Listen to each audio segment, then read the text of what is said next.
Welcome back. Another hard-hit community, Burnet County, and that's where 5 people are now dead and 1 person remains missing. KXAN's Kevin Baskar has spent the day out there. What have you seen so far today, Kevin? Yeah, you guys look out here in this community. People have been out here cleaning up after what has been left. And on a sunny day like this, it's really hard to imagine how high the water level's risen. But people told me it rose all the way to their chest level. And for some, that meant clinging on for hours to this pecan tree. It looks like a disaster area. It looks like a war zone. Jodi Riley-King lived in this house with her family.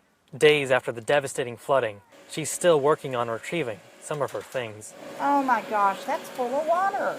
Despite the destruction, she says it's a miracle that she and her family are still alive. We made it this far and the vehicles were gone. They were washed and we didn't know where they were. So we were like, we have to get to higher ground. So we made it to this tree. Riley-King and her family hung onto this pecan tree for almost 2 hours. This is how it looked earlier? Yes, this is how it looked that morning. And it was still this deep. There's Aunt Millie's car. Firefighters eventually found and saved Riley-King and her family. We actually thought we weren't going to make it, and we were telling each other how much we loved each other and that we knew it was goodbye, all 4 of us. But in the same area, Will Venice Jr. spoke to me on the phone, and he searched for his father, who disappeared in the flooding. I make my way back over there, and sure enough, he was in the water, his face down. William Venice, who went by Govani, was one of 5 people who died in the flash flooding in Burnet County. Govani was a 33-year retired Army veteran who had been deployed 5 times. He was taking care of people. That's all he did. That was all he did, bro. That was his purpose.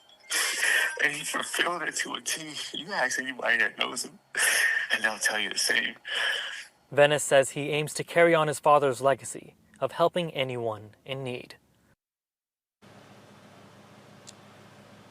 Really emotional right there. Venice had said that he really wanted to let everybody know how great of a father he was to him and a great community member to this community as well.